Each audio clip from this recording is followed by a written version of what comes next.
안녕하세요.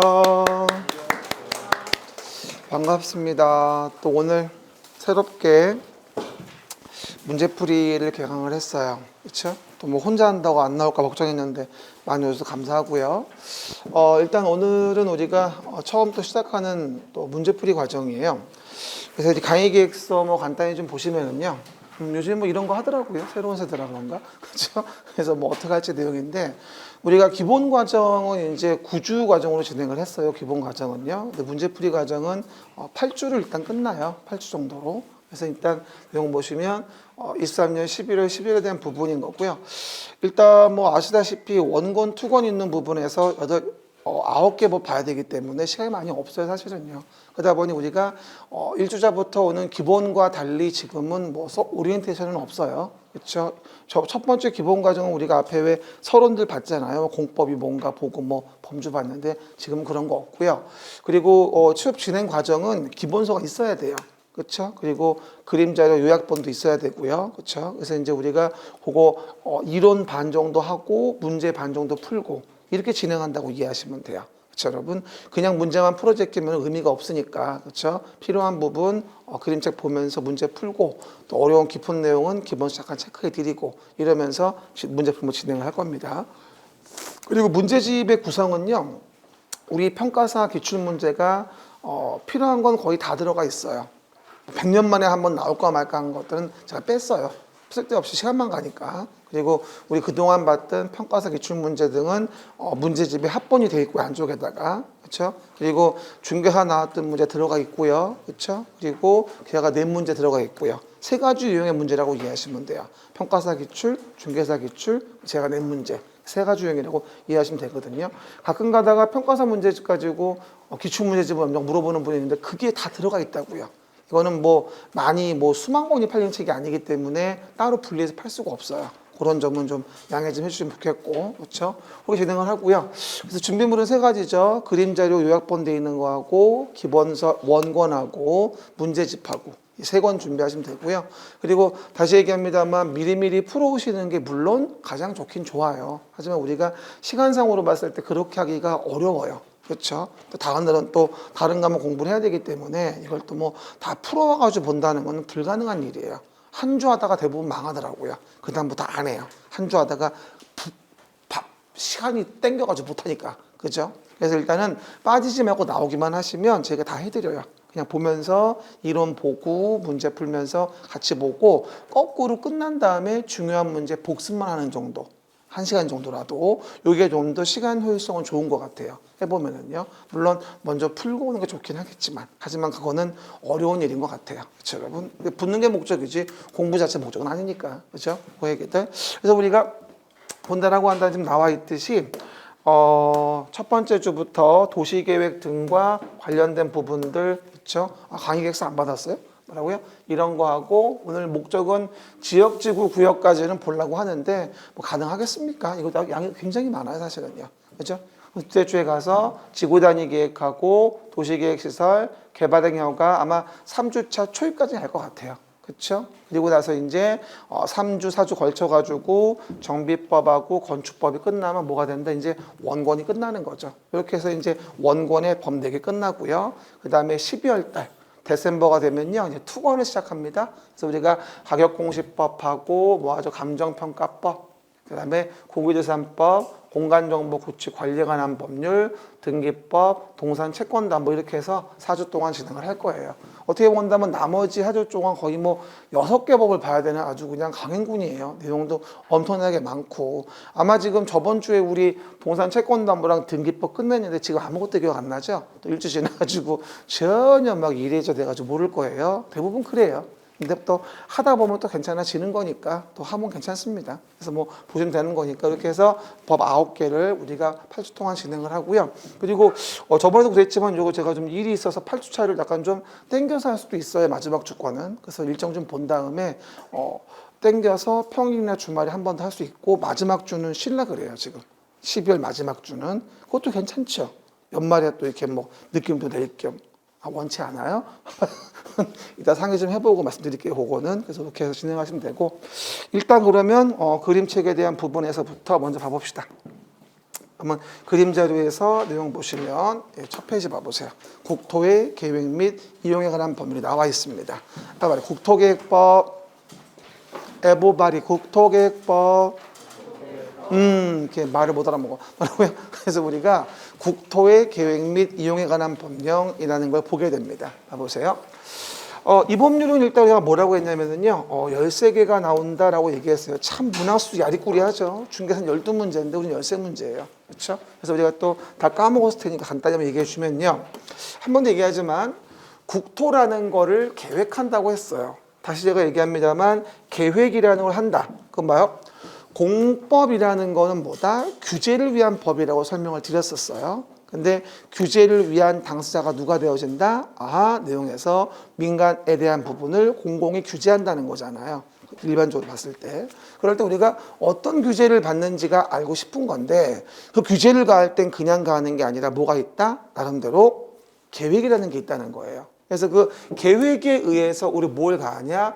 규제라는 걸 가한다고 이해하시면 되거든요. 그래서 우리가 관련된 어떤 공법을 배운다라고 한다면 공적인 주체인 국장이나 서울시장이나 관할구청장이 우리 일반 국민을 어떻게 규제하는가 이 내용을 알고 싶은 거예요. 우린 규제가 뭔지를 알아야지 평가할 때 물건에 대한 가치를 평가할 거 아니겠어요? 당연히 규제가 많으면 똥값일 테고 규제가 많이 없고 이용도가 높으면 높게 평가해야 될 거 아니겠습니까?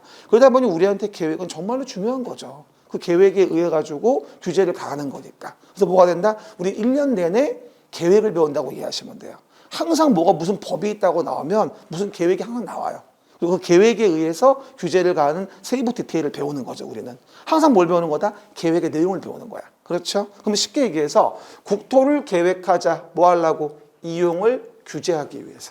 이걸 배운 게 바로 뭐다? 국토의 계획 및 이용에 관한 법률이에요. 하나 기억하세요. 계획이라고 나오면 규제를 의미한다라고 이해하세요. 그렇죠? 계획이 나온다. 뭐 하자? 규제를 의미한다. 규제의 수단이 뭐다? 계획을 만드는 거다라고 이해하시면 돼요. 그럼 문제는 국토라는 거를 계획하는 게 맞는데 국토는 뭐라 했어요? 제가 너무 넓어요. 한꺼번에 관리가 어렵고 계획이 어려워요. 계획된다 하더라도 디테일이 안 살겠죠. 그러다 보니까 그 계획을 뭐 단위로 하게 되냐면 서울시라는 도시에서 서울시장이 도시 단위로 계획을 하게 됩니다. 뭐라고요? 서울시라는 도시에서 서울시장이 모 단위로 도시 단위로 계획을 하는 거예요. 그렇죠? 그럼 도시 단위로 계획을 하면서 우리가 도시가 다 계획 만들어서 그 도시를 어떻게 규제할지 정해요. 도로 어떻게 만들지, 토지 이용 어떻게 할지 등등등 규제를 가합니다. 근데 도시마다 그런 계획을 다 만들어요. 서울시도 만들고 인천시도 만들고 성남시도 만들고 전국에 이런 지자체가 170여 개가 있는데 도시마다 계획을 만들어서 결국은 국토의 계획을 이루는 거예요. 우리는 국토를 직접 계획하는 걸 배우는 건 아니에요. 이 법은. 국토를 이루는 뭐다? 기초 단위인 도시를 배우는 게 이 법의 목적인 거죠. 그럼 우리는 도시 단위의 계획을 배운다고 이해하시면 되고 이를 뭐라 한다? 도시 계획이라고 합니다. 군은 뭐예요? 가평군, 연천군처럼 군 단위일 때는 군 계획이란 말을 씁니다. 하지만 어쨌든 도시군 계획은 우리 서울시는 군 단위가 아니기 때문에 그냥 도시 계획이라고 합니다. 알겠습니까? 조문에도 있어요. 군 단위일 땐 군 계획, 그게 아닌 경우는 도시 계획이라 한다. 조문에도 있습니다. 제가 말하려면 발음이 엉키니까 그냥 도시 계획이라고 한다고 기본 때도 얘기했어요. 또 따지고 묻지 말아요. 또 왜 군자 얘기 안 하냐고. 알겠습니까? 그러지 말고 그냥 한 도시 계획이라 할 겁니다. 같은 의미라고 이해하시면 돼요. 그럼 봐요. 도시에 대해서 계획을 만듭니다. 그럼 봐요. 이렇게 서울시란 도시 있어요. 우리 지금 시작한 거 알고 있죠? 벌써부터 그러면 안 돼요. 눈 좀 똑바로 뜨고요. 지금 15분 됐다는 사실 기억하셔야 돼요. 그렇죠? 봐요. 이따 밥 먹고 나서 1시 반쯤 주무세요. 이따 2시 반쯤에 아직은 자면 안 돼. 와보시고요. 그러면 서울시란 도시의 관할구역에 도시의 계획을 만들어 이렇게 서울시를 만드는 거예요. 근데 이거 나올 때 우리가 가장 좀 쉽게 설명을 드려보면 이렇게 볼 수 있습니다. 그림을 좀 확인해 보면 이렇게 놓고 제가 그림은 제 개인적인 자료라 그냥 보시면 되고요. 봐봐요. 봅니다. 그러면 봐봐요. 이런 식으로 수도권의 모습이 있어요. 우리가. 그럼 이때 보시는 바와 같이 이제 뭐 우리 가장 대표적인 게 요 서울이 있다고 가정해 봅시다. 그럼 서울에 대한 부분이 여기 있어요. 이렇게. 서울이 있다 이런 식으로.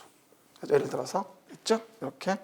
됐죠. 그럼 봐요. 서울이란 동네에 뭘 만들고 우리가 여기다가 도시계획을 만들어요. 다시 쓰자. 도시계획. 서울시 이렇게 도시계획 됐습니다.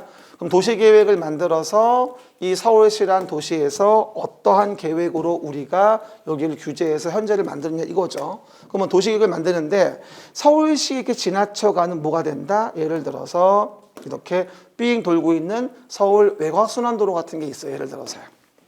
그렇죠? 그럼 이런 경우일 때 서울시 안에서 독립적으로 만드는 계획이다라고 한다면 이런 경우는 서울시의 도시계획에 의해서 규제를 가하겠지만 이런 식으로 여러 도시에 이렇게 걸쳐 있는 길이 있다는 얘기죠. 예를 들어 뭐 서울 외곽순환도로 같은 거 따지고 본다면 그럼 뭐 어떻게 되죠? 의정부, 뭐 남양주, 뭐 하남, 구리, 성남 뭐 등등 광명, 과천 도는 길이 있지 않습니까? 그럼 이렇게 여러 도시에 걸쳐 있는 길을 우리는 뭐라 하냐면 이걸 우리는 광역시설이란 말을 쓰게 돼요. 뭐라 한다? 광역시설. 그죠? 일반적으로 만약에 서울시 안에 있는 도로라고 한다면 뭐다? 일반적인 기반시설이 되어지겠죠. 이거는 뭐라고요? 기반시설. 그리고 기반시설에 대한 부분을 계획하여 결정을 하게 되면 그게 뭐냐면 계획했다 해서 이걸 우리는 뭐라 하냐면 도시계획 시설이란 말을 쓰게 돼요. 그렇죠? 계획하여 결정해서 규제해서 쭉쭉 뻗은 길을 만들게 해주는 거죠. 만약 계획하지 않았다면 쭉쭉 뻗은 길을 만들 수가 없을 거예요. 규제를 가할 수가 없으니까. 그래서 서울시 안에 도로를 만들면 계획하여 결정하게 되는데 그걸 뭐라 부른다? 도시계획시설이라고 하는 거고 여러 도시에 걸쳐져 있는 길이면 서울시 혼자 감당이 안 돼요. 그렇죠? 그럴 땐 이걸 광역시설이라고 하는데 이 광역시설을 체계적으로 뭐다 정비하기 위해서 우리는 뭘 정하냐면 섹터를 잡아줘서 광역계획권이라는 걸 정해요. 제가 항상 얘기하지만 계획을 만든다라고 하는 거에 대한 부분은 반드시 뭘 봐야 하냐면 계획을 어디에 만드는지를 봐야 돼요. 어디에 만드는지를 모르면 뭘 만드는지 몰라요. 계획은 뭐다? 규제를 위한 거다. 계획이 나오면 이건 어디에 만들지? 이걸 아셔야 돼요. 그러면 무엇을 규제하는지 알 수가 있어요. 그럼 우리가 광역도시계획이라는 거는 서울시 관할에 만들까요? 아니죠. 여러 개 도시에 걸쳐져 있는 광역계획권이 정해지면 그 광역계획권의 장기발전 방향 제시하는 계획을 뭐라 부른다? 이걸 광역도시계획이라 불러요. 그럼 도시계획은 뭐예요? 서울시라는 관할구역 안에서 만드는 계획인 거예요. 이해가셨죠? 근데 서울시라는 도시처럼 복잡한 도시에서 도시의 계획을 만들 때 그냥 바로 본 그림 그릴 수 없으니까 도시계획은 기본적인 스케치하고 기본 계획에 부합하게 도시를 관리하기 위한 계획을 만드는 두 가지 계획으로 보통 구분이 되어집니다. 뭐라고요? 도시계획은 뭐랑 도시 기본 계획으로 스케치하고 그 다음에 관리 계획으로 뭐다 구체적으로 규제가 하는 계획으로 구분이 되어지게 돼요. 그럼 뭐 좀 물어봅시다. 그러면 그 맨 위에 무슨 계획도 있을 수 있을까요? 국가 전체에 대한 계획으로 뭐다 국가계획이라는 것도 존재할 수가 있어요. 뭐 4대강 보사업을 한다, 뭐 KTX를 전국에 만든다, 뭐 GTX를 만든다, 뭐 등등은 국가계획 차원으로 하는 거잖아요. 그래서 보니까 결론적으로 이게 뭐 맨 위에 국가계획은 전국 단위로 하는 거라고 보시면 되는 거겠고요. 아주 중요한 거라든가 또 하죠. 광역도시계획은 광역계획권에 만드는 거고 도시계획은 서울시라는 관할구역에 만드는 거예요. 그리고 도시계획은 뭐다? 스케치하는 기본계획하고 거기에 본 그림 그리는 관리계획이 있는 거죠. 알겠습니까? 이게 바로 뭐냐면 계획의 기본 지위고요. 또 하나가 뭐냐면 그 안에 만약에 이렇게 서울 안에 서울에 이렇게 관악구가 있었어요. 관악구 신림동. 여기서 재개발을 해요. 그럼 서울시 안에 일부에 대해서 재개발하려면 여기만의 도시관리계획이 필요하거든요. 그럼 여기만의 뭐다? 도시관리를 우리는 뭐라 하냐면 지구단위 계획이라고 그래요. 지구단위 계획은 서울시의 일부에 만드는 관리계획이라고 이해하시면 돼요. 뭐라고요? 일부에만 도시관리계획. 한 번 더 이렇게 해봐. 움직여. 국가계획 맨 위에 국가계획 그 다음에 광역계획권에 만드는 거 광역도시계획 그 다음 서울시에 만든 도시계획 도시계획은 기본계획과 관리계획 그 안에 일부에 만드는 지구단위계획 이해 가셨죠? 이런 식으로 계획의 지위가 점점 구체화되는구나 라고 이해하시면 돼요. 한 번 더 국가계획 광역도시계획 도시계획인데 도시계획은 스케치하는 기본계획과 본그림 그리는 관리 계획이 있고 서울시 일부에 만드는 뭐다? 지구단위 계획이에요. 여러분 동네에서 만약에 재건축이 이루어져요, 재개발이 이루어져라고 했을 때 여러분은 뭘 봐야 돼요? 우리 동네가 시너지가 나고 가치가 올라갈지 뭘지는 지구단위 계획이 어떻게 만들어지냐에 달라지는 거예요. 그렇죠? 얼마 전에도 뭐가 됩니까? 잠실주공 5단지에서 뭐 오피스텔을 포기하고 일반 분양을 늘려가지고 분양수를 올리려고 한다. 그래서 무슨 뭐 50층 짓게 해주겠다, 안 되겠다. 40층 짓게 해주겠다, 다 지구단위 계획이에요. 대신 50층 허용해 주면 니네 광역시설 부지, 터미널 부지 제공해줘라 뭐 등등등 서울시랑 합의를 보는 거죠. 구청하고 협의하면서. 그렇죠? 그런 식으로 뭐다 동네만의 특이한 계획을 만드는 게 일부에 대한 지구단위 계획인 거예요. 이해가시겠죠? 이게 바로 뭐다? 내용에 대한 계획의 전반적인 범위가 되어지는 거죠. 항상 기억할 거, 계획이 나오면 규제고 계획은 어디에 만드는지를 봐라. 그러면 그 계획으로 무엇을 규제하는지를 알 수 있다고 하는 겁니다. 그래서 우리가 도시를 관리하기 위해서 계획을 만들어가지고 뭐다? 관리 계획을 만들어서 우리가 기본적으로 서울시를 만드는데, 그럼 봐요. 이럴 때 보시면 서울시의 기본 계획은 이와 같이 옛날 자료지만 기본 계획으로 서울시라는 도시의 기본 틀을 잡는 계획인 거예요. 도시 기본 계획이라고 하는 게 항상 도시라고 나오면 뭐라고 이해하자? 서울시. 뭐라고요? 도시는 뭐다? 서울시. 그러니까 인천이면 인천시라고 이해하시면 돼요. 기본적으로 계획 만들어 규제하는 거라 기본 왁구만 짜줘요. 기본적인 라인을 어떻게 잡을지, 도로축 같은 거, 이런 거. 인구 배분 어떻게 할지, 뭐 등등등. 이런 것들의 기본 라인을 짜주는 게 바로 도시 기본 계획이에요. 그럼 이런 기본 계획에 맞춰서 뭐 하죠? 우리가 도시 관리 계획을 안치게 됩니다. 그러면 도시 관리 계획을 안치게 되면 이런 식으로 도시가 우리가 만들어지게 돼서 우리가 평소에 보는 도시가 이런 모습을 갖추고 있어요. 일반적으로 봤을 때. 그러면 도시 관리 계획 뭐다? 우리가 길게 얘기해 주면 서울시라는 도시에서 서울시장이 도시를 관리하고자 계획을 만들어 규제하는 것. 시작. 서울시라는 도시, 관할구역인 도시 서울시에서 도시를 관리하고자 계획을 만들어 규제하는 것. 이를 뭐라 부른다? 도시관리계획이고, 이 계획에 의해서 이렇게 현재 서울시 모습이 갖춰져 있다는 겁니다. 그렇죠? 그럼 뭐 좀 물어보죠. 우리 사진 보시는 것처럼 그냥 봐도 알 수 있지만 뭐라고 돼 있어요? 여기는 건물이 하나도 없네요. 나무만 심어져 있죠. 뭐 아마존도 아닌데 왜 그럴까요? 토지 이용을 규제하려고 하는 거예요. 아무데나 건물 질 수 있는 게 아니에요. 그렇죠? 그럼 이렇게 토지를 아무렇게나 이용할 수 없게 규제를 해서 뭐 하죠? 용도를 정해줘요. 이걸 뭐라 하냐면, 토지 용도를 정한다 해서 우리가 뭐라 하냐면 용도 지역이란 말을 써요. 용도 지역 배울 때 뭐라 했어요? 우리가 도관농장. 처음 들어? 도관농장, 용도 지역, 중보관대. 시작.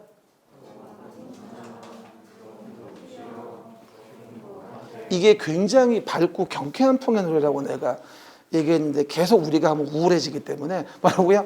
도관농장, 용도지역, 중복안대. 용도종 4가지가 있잖아요. 우리가 도시지역, 관리지역, 농림지역, 자연환경 보전지역이 있고, 용도지역을 도시를 관리하고자 계획을 만들어서 첫 번째 지정 변경에 대한 계획을 만드는 게 도시관리의 첫 번째 내용이에요, 사실은요. 그래서 우리가 여기는 나무만 심어져 있다, 여기는 건물 아파트가 있다, 상가가 있다, 아파트 있다, 뭐 공장이 있다, 이런 식으로 동네가 세팅이 되어지겠죠. 이따 또 배울 거고, 배웠은 부분이고. 근데 용도 지역만으로 제한이 완성이 안 돼. 만약에 뭐였다? 여기는 도시 지역이었는데 문화재를 보호할 필요가 있었다. 도시 지역의 문화재 보호를 위해서 일정한 동네를 뭘로? 역사문화환경 보호지구라는 용도지구를 정해요. 우리 그래가지고 가보면은 왜 뭐 도심 한복판에도 남대문도 있고 송내문도 있고 동대문도 있고 하잖아요. 다 뭐다? 그게 이런 용도 지역의 제한을 강화 완화하기 위해 지구를 정해가지고 지역의 제한을 덧대는 거예요. 그러니까 지역은 한마디로 말하면 뭐다? 사람으로 치면 지역은 남성, 여성 같은 기본 성이라고 이해하세요. 그렇죠? 그러면 남성과 여성이 한 몸에 같이 있을 수는 없는 거예요. 중복될 수는 없죠. 하지만 아주 어렵게 바꿀 수는 있을 거예요. 여러 가지 감정을 통해서. 토지도 마찬가지예요. 용도 지역은 토지의 성이에요. 중복은 안 돼요. 바꿀 수 있지만 굉장히 어려워요. 쉬운 일이 아니에요. 이거 하다가 대부분 잡혀가요. 왜? 자연환경 보전지역 땅이었는데 도시적으로 바꾼대. 그러면 기자들이 개떼같이 몰려요. 저거 이상하다. 뭔가 이상하다. 그래가지고 꼭 걸어. 그래서 누군가는 깜빵을 가야 돼. 항상 그런 식 정말 중요한 어려워요. 쉬운 일이 아니에요 이게. 그렇죠? 돈이 수조 원이 왔다 갔다 해요. 한마디로 도시지역 안에서도 녹지지역 땅이 주거가 됐다? 죽을 만큼 많이 벌어요. 장난 아니죠. 그것만 가지고 로비에가 돈 번 인간도 옛날에는 꽤 많았었어요. 지금은 하도 이렇게 정보가 공유가 돼서 그럴 수 없지만 과거에는 몰래 많이 했단 말이야. 뒷돈 받으면서. 지금은 절대 안 돼. 그렇죠? 어쨌든 그게 용도 지역이고 지역 위에다가 지구를 덧대는 거죠. 그 지역 지구만으로도 완성이 안 되면 뭐하죠? 그 위에 용도 구역이라는 걸 덧대게 됩니다. 이래서 토지 이용 규제를 위해서 도시관리를 위해 계획을 만들어 규제하는 것 중 대표적인 게 용도지역제인데 용도지역 베이스 깔고 그 위에 지구와 구역을 덧대가지고 행위제한 가는 거고 여러분이 가장 많이 아는 용도구역 중에 하나가 뭐냐면 개발제한구역 같은 거 들어봤을 거야. 그린벨트라고. 아마 2차 가서도 보통 논점이 꽤 있기 때문에 많이 들었을 겁니다. 그게 용도구역이야 대표적으로. 이런 걸 정하는 거죠. 이게 가장 기본이에요. 거기 그림책에 써있죠. 뭐라고? 도시관리 노란 색깔. 용도지역, 용도지구를 지정 변경한다고. 8페이지 오른쪽에 보시면 나와 있죠. 그리고 개발제한구역 같은 용도구역 정한다고 돼 있을 거예요. 그렇죠? 그리고 봐봐요. 또 하나. 그러면 도로 같은 기반시설이 있어요. 도로. 아무리 시간이 없어도 기본을 해줘야 무슨 말인지 아니까. 그러면 도로 등의 기반시설은 도시를 움직이는 굉장히 중요한 원동력이에요. 이게 안 되면 우리가 살 수가 없고요. 저는 어느 도시건 여행을 갈 때 기반시설부터 확인해요. 저는 어느 도시건 간에 해외 어딜 가든 간에 그게 안 좋으면 안 가요. 개고생이거든요. 그렇죠, 여러분? 이게 좋아야지 편한 거거든요, 여러 가지가. 그러면 도시를 움직이는 뭐다? 바로 기반시설인데 이거를 함부로 설치할 수는 없고 계획적으로 해야 되고요. 계획하지 않으면 쭉쭉 뻗은 길이나 공원을 만들 수가 없어요. 그래서 우리가 기반시설을 설치한다, 정비한다, 개량한다면 도시를 관리하고자 계획을 만들어 규제를 가하게 됩니다. 아까 얘기했죠? 그래서 결정된 걸 뭐라 부른다 우리가? 서울시란 도시에서 계획하여 결정했다 해서 이걸 도시계획 시설이라고 얘기하는 거예요. 계획하여 결정했다. 그 말은 도로 만들 때 규제를 가할 수 있다는 얘기예요. 그게 도시계획 시설이에요. 시작. 도시계획 시설. 그런데 그 도시계획 시설로 결정된 걸 이제 뭐 해야 돼? 사업을 해야 되거든. 결정만 한다고 설치가 되어지는 게 아니잖아. 그럼 이거를 설치하기 위해서 뭐 하냐 우리가? 도시계획 시설을 설치하기 위한 도시계획 시설 사업이라는 걸 하게 됩니다. 뭐라고요? 도시계획 시설 사업. 이게 이제 기반시설 정의에 대한 부분인 거예요. 8페이지 오른쪽 중간 나와 있죠? 기반시설 설치, 정비, 개량 하는 걸 도시관리 계획으로 계획하여 결정한다 이런 얘기입니다. 8페이지 오른쪽 중단 노란 색깔 끝에 했습니까? 그 내용 보고 있는 중이야 지금. 했습니다. 이제 어떻게 돼요? 점점 서울시를 만들어 가죠. 그리고 요 기반시설 종류는 총 뭐다? 7가지 종류가 있어요. 교공유공 방보안이라고 7가지 종류가 있는데 9페이지 나와 있으니까 이때 또 간단히 보도록 하고요. 됐죠? 그 다음 또 뭐가 될까요? 여기 또 신도시 만드는 사업을 하자. 봐요. 산 기슭 밑에 이와 같이 새로운 단지와 시가지가 보일 거예요. 원래 도시가 아니라 산 밑둥이었는데 신도시 만드는 도시 개발 사업이라는 걸 하는 경우 등이 있어요. 도시개발 사업. 한마디로 우리 강서 마곡지구. 마곡지구 아십니까? 뭐 약간 변형해서 얘기하면 송파 위례 같은데. 이런 동네가 대표적인 신도시 개발하는 사업구역이에요. 원래 단지나 시가지가 없었는데 새로운 단지와 시가지를 만드는 거죠. 이걸 뭐라 한다? 도시개발 사업. 이것도 뭘로 하는 거야? 도시관리계획으로 계획해서 이루어지는 거예요. 8페이지 오른쪽 중간 끝에 있는 거. 계속 그 내용 보고 있는 거야 지금. 그리고 오늘도 아침에 오다 보니까 뉴스가 나오더라고요. 그렇죠? 여의도 시범아파트 재건축 확정. 이게 오늘 아침에 뉴스 트렌드 맞아 내용입니다. 그렇죠? 그래서 보시면 이제 여의도에 사람 없을 때 허화벌판일 때 여기 와서 살아봐. 여기 사람 살 수 있어. 라는 식으로 꼬시려고 만든 단지가 시범단지예요.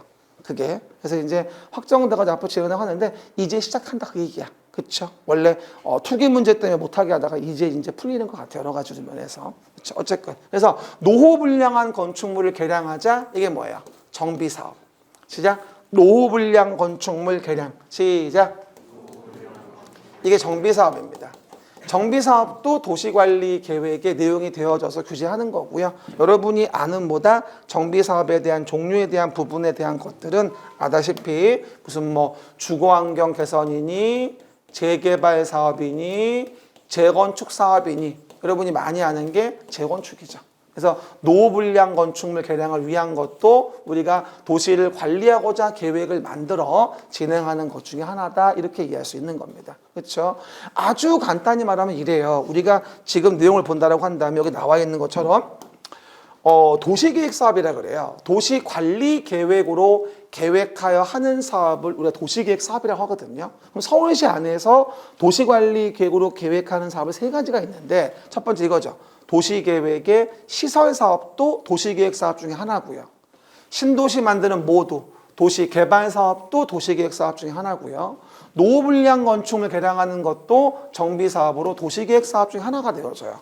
이 세 가지를 뭐라 불러 우리가 도시계획 사업이라고 합니다. 이 도시계획 사업에 의해서 우리나라의 서울시에서 지금처럼 모습이 갖춰진 거죠. 이 틀을 먼저 이해하셔야 돼요.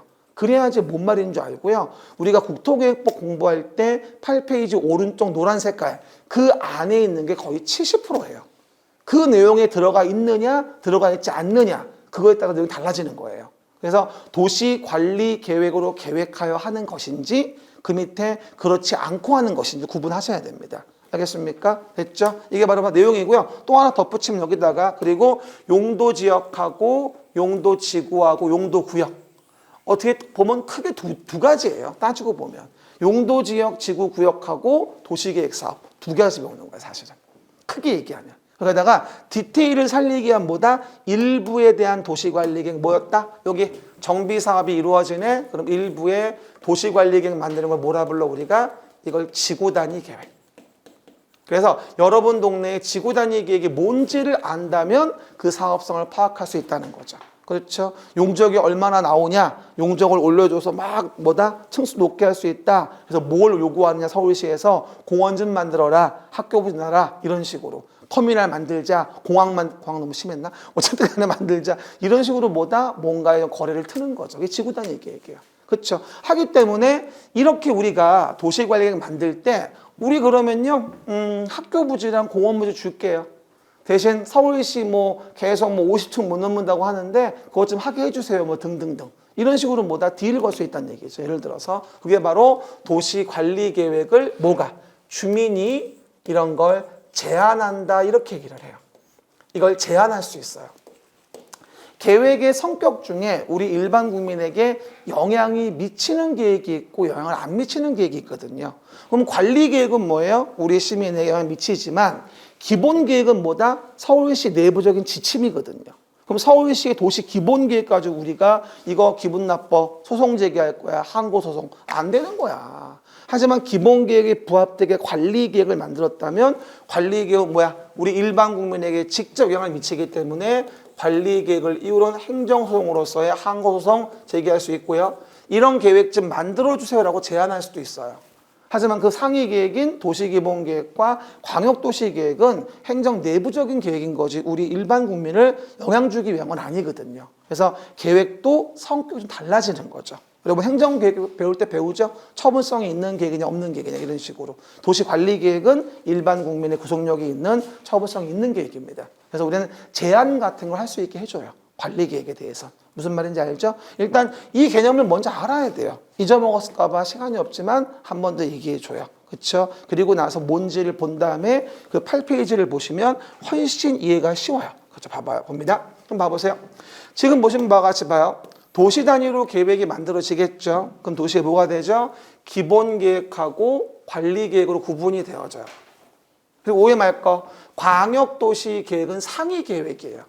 광역계획권이 이렇게 지정됐을 때 광역계획권의 장기 발전 방향 제시하는 계획이 광역도시계획.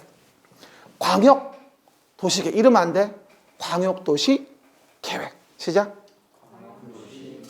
또 이런 질문한다? 그럼 광역시를 만드는 건가요? 그 말이 아니야. 뭐라고요? 광역계획권이 여러 도시에 지정돼 있어야 돼. 그러면 거기를 광역도시 계획으로 만드는 거야. 광역시는 그냥 우연히 이름이 광역일 뿐이야. 오해하시면 안 돼. 걔는 그 도시 이름이 광역인 거지 여러 도시에 걸쳐 있단 말이 아니야. 단어 오해하시면 안 돼요. 알겠습니까? 됐죠? 그리고 부터요. 그러면 광역도시계획 위에 전국 단위로 만드는 계획이 뭐다? 국가계획이 있죠. 국가계획. 중앙행정기관이 법률에 따라 수립하거나 끊어주고 국가의 정책적인 목적 달성을 위해 수립하는 계획이 국가계획이거든요. 근데 오해 말 건요. 봐요. 4대강 보호사업이 국가계획인 건 다 알죠. 4대강 보호사업이 국가계획인 거 모르는 분 없어요. 나라에서 한 거죠. 토목사업, 대규모 토목사업을. 그러면 그 4대강 사업이 서울시란 도시와 관련이 있다 없다? 이것도 어려워? 4대강 중에 중요한 게 한강 아닐까? 그렇죠? 당연히 서울이 핵심이지. 그럼 뭐가 된다? 서울시는 이런 국가계획을 받들 이유가 있겠지. 하지만 경기도 성남시는 4대강보 국가계획은 아무 관련이 없습니다. 거의 강 자체가 없어요. 어떤 분이 있던데 개천이에요. 그렇죠? 강 아니에요, 그거. 그렇죠? 그럼 봐요. 결론적으로 국가 정책적 목적 달성을 위한 수립하는 계획이어도 우리 도시와 관련된 내용이 포함이 돼 있어야 그게 국가계획으로 의미가 있는 것이지 우리 도시와 관련이 없다면 국가계획으로 받들 이유가 없는 거예요. 그렇죠. 그래서 국가계획은 국가의 정책적인 목적 달성을 위한 계획이어도 우리 도시기본계획의 내용, 도시관리 계획으로 결정할 내용이 우리 도시에 포함이 돼 있는 국가계획일 때 우리한테 의미가 있는 국가계획인 것이죠. 알겠습니까? 하지만 국가계획 자체가 도시계획은 아니에요. 그렇죠. 도시계획을 만드는 지침이 될 뿐인 거지. 거기에 맞춰야 되는 것이고 상위계획으로서. 알겠습니까? 그 얘기. 당연히 뭐가 돼요? 아래에 있는 계획은 위에 있는 계획에 부합해야 되고 그렇지 않으면 위에 있는 계획이 우선한다. 이거는 계획의 대원칙이에요. 그렇죠? 왜 집안에도 왜 가장이 있고 엄마가 있고 큰아들이 작은아들이 있잖아. 왜? 그러면 이 위계가 맞아야지 기본 사회가 굴러가는 거지. 안 그러면 개판 나겠지. 막내가 막 궤변을 일으켜가지고 막 아버지를 이겨먹고 이러면은 그럴 수도 있지. 근데 그러면 안 되지. 그러면 이제 싸움 나고 이제 안 좋아지는 거지. 어쨌든 그 얘기죠. 그러다 보니 뭐가 된다? 아래에 있는 계획은 위에 있는 계획 부합해줘야 한다. 이거죠. 광역도시계획, 도시계획은 국가계획에 부합. 다르면 국가계획 우선. 봐봐. 광역도시계획, 도시계획은 국가계획 부합해야 되고 다르면 국가계획 우선이잖아. 그렇죠? 그 다음에 도시계획. 여러분, 계획이라는 게 국토계획법에만 있게요. 부동산 관련 모든 법에 거의 다 있게요. 거의 다 있어요. 그러니까 부동산 관련 법만 120여 가지가 있습니다. 그러다 보니까 도시계획이 계획의 핵심이고 기본이에요. 이게 도시계획에 따라서 다른 법률에 대한 뭐하죠? 토지 이용 개발 보전 계획을 만든다면 도시계획이 그 기본이 되어져요. 그렇죠? 도시계획이 중심을 못 잡으면 나머지도 엉망이니까 이 도시계획의 지위가 얼마나 중요한지는 익히 아마 아실 겁니다. 겁나게 중요한 거죠. 도시계획이라는 게 뭔지에 대해서. 반대로 나오면 안 돼요. 도시계획이 다른 법률의 토지 이용개발 보존계획 기본이 되어지는 겁니다. 그리고 또 하나 기본계획이 있어요. 그럼 상위계획이 뭐가 있을까? 광역도시계획이 있겠지. 봐요. 도시기본계획의 상위계획, 광역도시계획. 그럼 뭐야? 당연히 여기 맞춰서 기본계획 만들어줘야지. 그렇죠? 다르면 뭐가 앞서고? 광역도시계획이 앞서는 거고. 물어봐요. 광역도시계획상 외곽순환도로 2순환도로 만들기로 했어요. 근데 서울시의 도시기본계획으로 이 자리에 아파트 짓겠대요. 결국 뭐가 들어올까요? 광역도시계획상 외곽순환도로 제2순환도가 들어오겠죠. 이해갑니까? 이런 식으로 계획의 지위를 알아야 이걸 평가할 때도 어떤 규제를 맞는지를 알아서 평가할 수 있게 되는 겁니다. 아래에 있는 계획은 위에 있는 계획 부합해야 되고 다르면 뭐다? 위에 있는 계획이 우선한다는 겁니다. 알겠습니까? 그 얘기들. 또 하나 부문별 계획을 만들자. 해봐요. 부문별 계획. 부문 시작. 부문별 계획. 부문별 계획은 어디에 부합해야 하냐면 기본 계획에 부합해야 돼요. 왜냐 봐봐요. 도시 기본 계획이라는 건 뭐냐면 봐요. 기본 계획은 지침이거든요. 뭐라고요? 기본 계획은 서울시란 도시에 만드는 지침이에요. 그러면 그 기본 계획은 지침이 되어지는 것이기 때문에 종합 계획으로서 관리 계획을 만드는 지침이 되어지는 게 기본 계획이에요. 그러니까 기본 계획이라는 것에 부합하게 그 도시의 교통 부문, 수자원 부문, 주택 부문, 환경 부문, 부문별 계획을 만든다면 종합계획으로 지침을 주는 기본 계획에 부합하게 해야 됩니다. 부문별 계획을 만든다면. 그리고 관리 계획은 그 기본 계획을 실현시키기 위한 계획이기 때문에 거기에 지침을 받아 별도로 만드는 계획일 뿐인 것이고요. 그래서 부문별 계획은 지침을 주는 건 기본 계획이에요. 알겠습니까? 라인 잡아줘서 뭔지 물어볼게요. 주택 부문에 대한 서울시의 부문별 계획을 만든다면 도시 관리 계획에 부합해야 한다? X. 도시 기본 계획에 부합해야 한다. 이해가셨죠? 기본 계획은 지침을 주는 거니까. 이 큰 그림이 안 그려지면 내용을 아무리 말해도 이해할 수가 없어요. 그러니까 지금 자지 말고 시간 많아서 보는 거 아니에요. 이거 쫙 봐줘야지 진도 올라가 이제. 그렇죠? 그 얘기들. 그리고 아까 얘기했던 거 도시를 관리하고자 계획을 만들 때 그에 대한 내용에 대한 부분이 나오죠. 도시 관리 계획의 내용. 아까 한 거. 용도 지역을 뭐 하죠? 지구를 지정 변경한다. 아까 사진 얘기했었죠? 지역, 지구, 토지 이용 규제를 위해서. 하지만 주의할 게 지정 변경만 한다고 나와 있지 행위 제한까지 계획하는 건 아니라고 얘기했었어요. 뭐라고요? 행위 제한까지 계획하는 건 아니다. 행위 제한은 계획하는 게 아니라 따로 뭐 하죠? 내용이 정해져 있어요. 나중에 얘기하지만 지역은 별도의 표가 따로 준비되어 있고요. 그렇죠? 지구는 보통 지자체의 조례에 위임돼서 조례로 보통 정해요. 일반적으로. 그리고 용도 구역과 관련된 부분은 따로 법이 있는 게 일반적이긴 하고요. 그래서 우리가 용도 지역과 지구와 구역은 지정 변경을 계획하는 것이지 절대로 행위 제한을 계획하는 게 아니라는 거예요. 알겠습니까? 그건 따로 준비되어 있다라고 이해하시면 되고요. 기반시설의 설치만 얘기했고 개발사업, 정비사업 얘기했고 그리고 일부에 만드는 도시관리계획은 뭐다? 지구단위 계획을 만들기 위해서 지구단위 계획의 구역을 정하죠. 그렇죠? 근데 재밌는 건 지구단위 계획구역은 지정 변경도 써 있는데 뒤에 거기에 지구단위 계획까지 만든다고 나오죠. 그리고 용도구역으로서의 뭐하죠? 입지규제 최소구역은 지정 변경만이 아니라 입지규제 최소구역 계획까지 도시관리계획으로 만든다고 되어 있습니다. 그래서 이 5번, 6번은 특이한 게 뭐냐면 1, 2번과 달리 행위 제한도 도시관리 계획으로 직접적으로 계획을 한다는 거예요. 뭐라고요? 행위 제한도 도시관리 계획으로 뭐다? 직접 계획을 한다는 거야. 후단 부분, 요거 때문에. 그렇죠? 그래서 우리가 1, 2번과 5, 6번은 조금 구성이 달라요. 그래서 그 부분들 라인 잡아주면 됩니다. 그래서 전체적으로 기억 좀 해주시고요. 그러면 이건 뭐예요?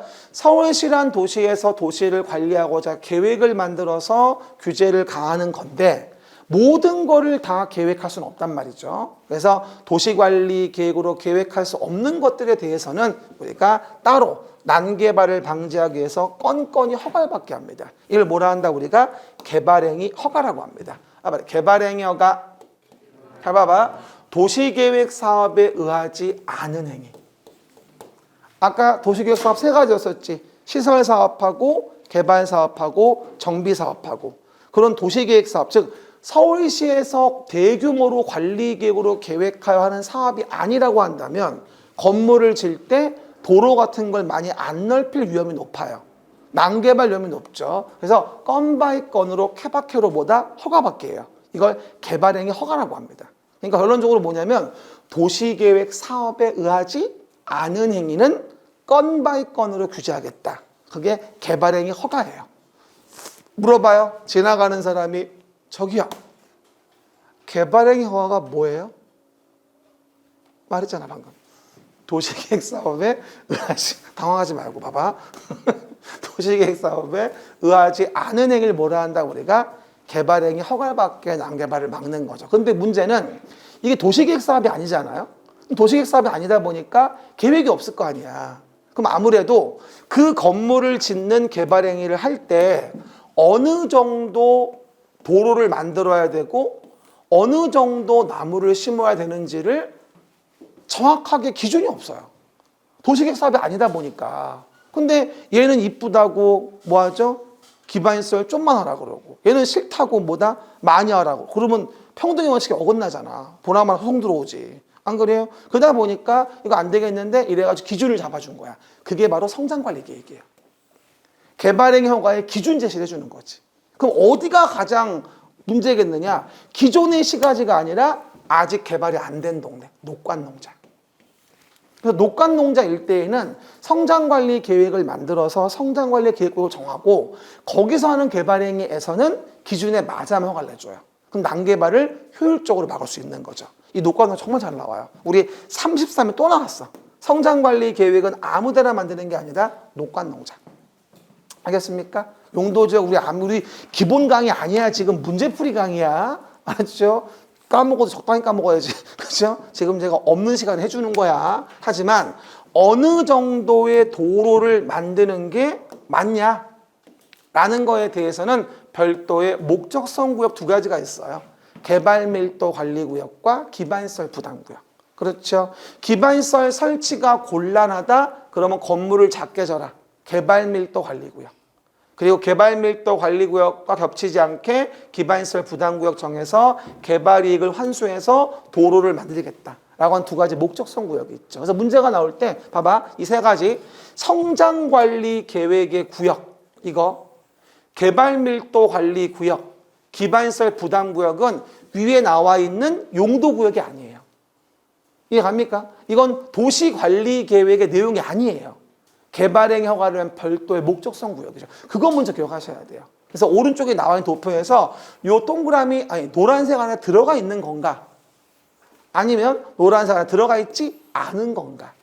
이거 구분하셔야 돼요. 문제 이거 뭐랄까? 12번 나온 거. 다음 중 도시관리계획의 내용이 아닌 것은? 그러니까 도시관리계획으로 규제하는 게 아닌 걸 물어본 거지. 그러면 대부분 답이 이거예요. 개발밀도 관리구역, 기반시설 부담구역, 새로 들어온 성장관리계획구역. 이해 갑니까? 이 세 가지는 뭐가 된다? 도시관리계획이 아니다. 계기성. 뭐하죠? 성계기, 기성계, 계기성. 알아서 하세요. 어쨌건 세 가지는 뭐다? 이건 도시관리계획 내용이 아니라는 거죠. 그래서 그 부분들 꼭 이해하시면서 라인 잡아줘야 돼요. 이 정도면 우리가 전반적인 보다 그림에 대한 내용으로 뭘 배우는 건지에 대한 거 설명을 드린 거예요. 넘어가시면 용어 좀 봐봅시다. 아까 보던 거 지구 단위 계획이죠. 서울시의 일부에 만드는 거 항상 얘기합니다. 계획이 나오면 어딘자 일부. 도시계획의 수립 대상 지역의 어디에 대해서 일부. 시작. 도시계획의 수립 대상 지역의 어디에 대해서 일부에 대해서 만드는 도시관리 계획을 지구 단위 계획이라고 합니다. 그렇죠? 강남 삼성동 재건축, 송파 위례 택지개발지구, 강남, 모아저 등등의 재개발구역, 한남 재개발구역 뭐 등등 이런 동네 일부의 계획이 있다. 지구 단위 계획이요. 이게 바로 서울시의 일부에 만드는 계획이라고 이해하시면 되고요. 그 다음에 내용에서 용도지역 서로 중복되지 아니하게, 용도지구 지역의 제한을 강화 완화, 용도구역 지구의 제한을 강화 완화합니다. 지역, 지구, 구역 한마디로 이렇게 이해하시면 돼요. 한 번 더 그려주면 이게 뭐다? 용도 지역이 깔려 있고 바닥에 용도 지역의 제한을 강화 완화하려고 용도 지구를 정하고, 지역 지구만으로도 완성이 안 되면 거기 뭘 정하겠다? 우리가 용도 구역을 정하겠다. 그래서 지역은 절대 중복이 안 돼요. 나머지는 중복 규제가 없는데 중복이 안 되는 건 용도 지역 얘기하는 거예요. 그럼 물어볼게요. 지역 중복 안 돼요. 됐죠? 지역 위에 지구. 뭐 당연 되죠. 그 다음에 지역 위에 지구 위에 구역. 되죠? 지구. 되죠? 구역. 되죠? 지역만 안 된다고. 지역과 지역 겹치는 건 남성이다 여성이란 얘기야. 이건 말이 안 돼. 하지만 같은 여성이어도 드레스 코드 다르지 않나요? 어떤 분들은 레이시한 거 되게 좋아하고 어떤 분은 그런 거 너무 싫어하고 이러잖아요. 왜? 그렇죠? 그러니까 사람마다 다르죠. 저도 뭐 강사들도 저처럼 넥타이 주로 메고 오시는 분이 있고 용도 지구 다르죠. 어떤 분은 티셔츠 매일 입는 분들도 있고 다르잖아. 사람마다 달라요. 지구와 구역은 옵션이라고 이해하시면 돼요. 지역은 기본 깔려 있는 거고. 내 말 때 이해하시겠죠? 그러면 좀 이해되실 겁니다. 그 얘기들 됐고. 그 다음 가운데 그럼 도로 등의 기반시설을 만들자. 기반시설 종류 교공, 유공, 방보환. 시작. 교공, 유공, 방보환. 제발 좀 외웁시다. 이게 문제가 안 나온 적은 정말 한 번도 없어요. 이따가 또 뭐 하죠? 우리가 내용 볼 때 문제 보겠지만 안 나온 적이 한 번도 없습니다. 물론 그림책은 자세한 건 뒤에 30페이지 나오지만 일단 지금 이렇게 그래서 교통시설, 공간시설, 유통공급, 공공문화체육, 방제, 보건위생, 환경기초라고 하는 총 7가지의 기반시설 종류에 대한 부분이 쫙 나와 있게 되겠죠. 요번에 중개에서 또 나왔어요. 문제 이것도. 우리 평가사 문제집 보시면 알지만 벌써 5년 연속 개출이에요. 이 종류 물어보는 게. 그렇죠? 교공, 유공, 방보안. 시작. 교공, 유공, 방보안이라고 이해하시면 되겠죠. 읽어봐요. 이런 기반시설을 설치, 정비, 개량하려면 도시관리계획으로 계획하여 결정합니다. 이게 뭐죠? 도시계획시설. 시작. 도시계획시설. 이거 왜 올라가지 말고 말로 만들어봐. 서울시라는 도시에서 서울시장이 도시관리계획으로 계획하여 결정된 기반시설이에요. 그죠? 그럼 뭐야? 기반시설 중에서 도시관리계획으로 결정된 시설. 이거 정말 장난하는 말 더 많이 나오는데 이렇게 해봐. 이 기반시설이야. 이게. 해봐. 기반시설. 이 중에 도시계획시설이 있는 거야. 그 뭐가 넓어? 기반시설 넓은 거야. 그냥 기반시설이 있지만 이 도로를 체계적 설치하려고 그래.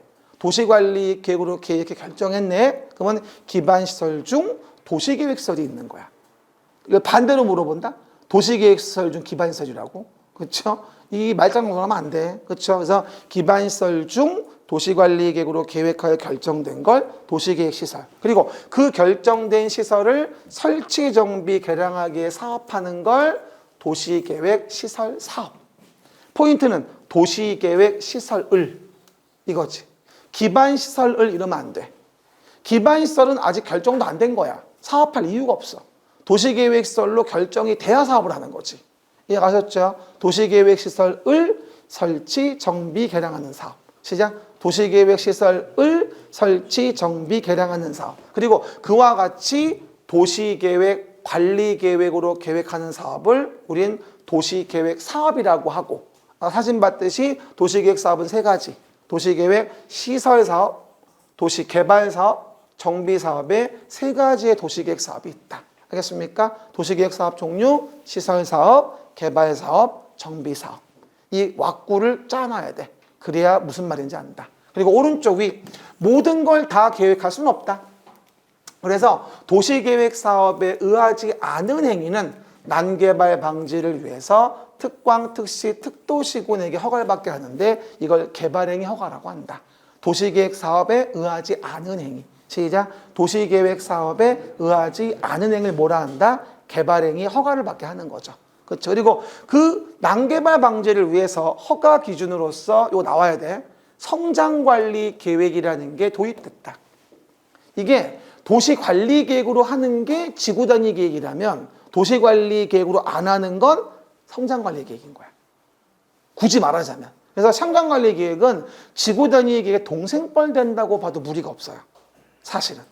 내 말 때 이해하시겠죠? 그 정도. 그럼 봐요. 성장관리계획은 성장관리계획의 구역에서 난개발을 방지하고 계획적인 개발을 유도하기 위해 수립하는 계획인데 저는 이게 오답으로 나올 때의 걱정은 이거 들어봐. 성장관리 계획이란 성장관리 계획구역에서의 난개발을 방지하고 계획적인 개발을 유도하기 위해 수립하는 도시관리계획을 말한다. 이러고 나올 가능성이 아주 높아요. 이건 도시관리계획 내용이 아니에요. 그죠? 도시관리계획 내용이 아니기 때문에 난개발 우려가 돼서 녹관농자의 성장관리계획국 정할 때 개발행위에 대한 기준을 제시하는 게 바로 성장관리계획이거든요. 그래야지 난개발을 막을 수 있으니까. 그렇죠? 지구단위 계획이 녹관농자에 있을 수도 있긴 해요. 하지만 별로 많지는 않아요. 지구단위 계획 그쪽에. 그래서 별도의 따로 성장관리계획을 만들어가지고 세팅을 만들어준다고 이해하시면 돼요. 목적 구분하세요. 게다가 뭐가 되죠?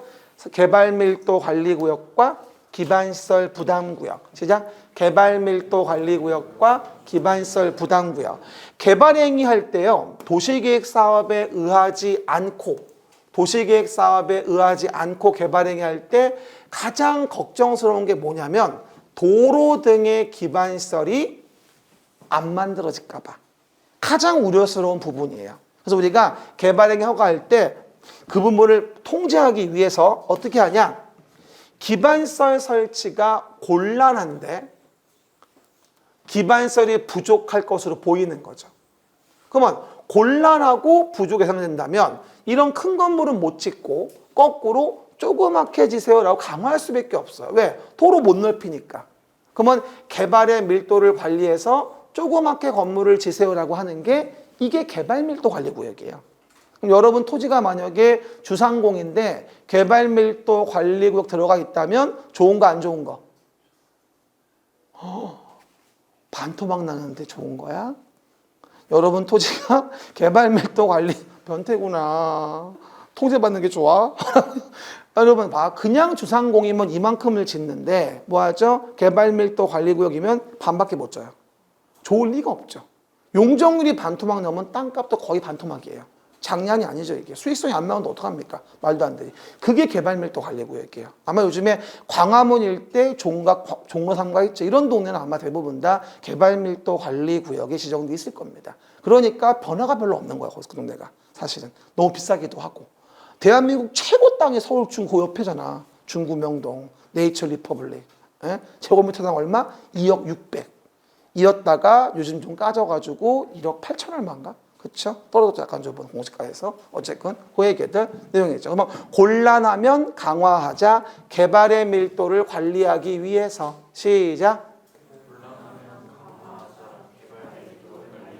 이거 못 외우는 건 정말 곤란해요. 뭐라고요? 곤란하면 강화하자. 개발의 밀도를 관리하기 위해서. 시작. 곤란하면 강화하자. 개발의 밀도를 관리하기 위해서. 하지만 거꾸로 곤란한 게 아니라 도로 등 설치가 가능했다고 합시다. 가능했다. 그럼 도로 등 설치가 가능한데 이렇게 강요할 이유가 없잖아. 알았어. 그럼 너 가능하니까 너 들 수 있을 만큼 줘. 근데 문제는 뭐니 으라? 너 개발이익 먹었잖아. 많이 져서.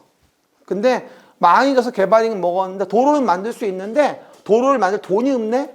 돈 좀 내봐. 라고 기반시설의 설치 비용을 걷어요. 이런 경우는. 그 설치 비용 걷기 위한 명분이 기반시설 부담구역이에요.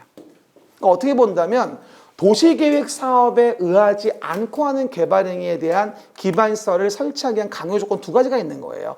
곤란하면 눌러주는 거고 가능하면 도로 만들 수 있으니까 허가 내주는데 대신 개발이익을 환수하는 거예요. 그래서 그 돈 가지고 도곡록 학교 수앞에 대학제에 설치하는 거죠. 시작. 도곡록 학교 수앞에 대학제. 도로, 공원, 녹지, 학교, 수도, 하수도, 폐기물 처리 및 재활용 시설 이걸 설치하는데 학교 중에서 고등교육법의 학교는 뺍니다. 이거 참 잘 나오죠. 왜 고등교육법 학교는 뺄까? 돈 너무 많이 들어가니까. 아니 무슨 뭐 개발행위자가 뭐 죄졌어요? 그렇죠? 내 사재 털어가지고 기반시설 만들게? 그럼 말도 안 되지. 당연히 개발이익 환수는 내가 얻은 초과이익을 넘으면 안 되는 거죠. 당연한 거 아니겠습니까? 그러다 보니까 고등교육법의 학교는 너무 돈 많이 들어가서 이거는 기반시설 부담구역에 설치 비용 거두할 수 있는 게 아니죠. 그리고 이거 말고 안 써져 있지만 고등교육법의 학교는 제외지만 뭐 도로 같은 데서 뭐 진입도로 있다면 진입도로 포함. 그리고 수도모 하수도 뭐가 됩니까? 연결되는 게 있다면 연결 수도 하수도 포함. 그러니까 정리하면 안 써도 되고 고등교육법의 학교만 제외야. 나머지는 포함이라고 나오면 다 맞는 거야. 진입도로 포함이고 연결 수도 하수도 포함이고. 그렇죠. 하지만 고등교육법의 학교만큼은 제외가 된다. 왜? 돈 너무 많이 들어가니까. 알겠습니까? 라고 내용 구분하시면 될 것 같습니다. 이게 전반적인 흐름이라 이걸 모르게 되면 원건이 감당이 안 돼요. 그래서 없지만 1시간 정도 내가 쭉 한번 얘기해 줬어요. 그럼 쉬었다가 문제 쫙 봅시다, 이제.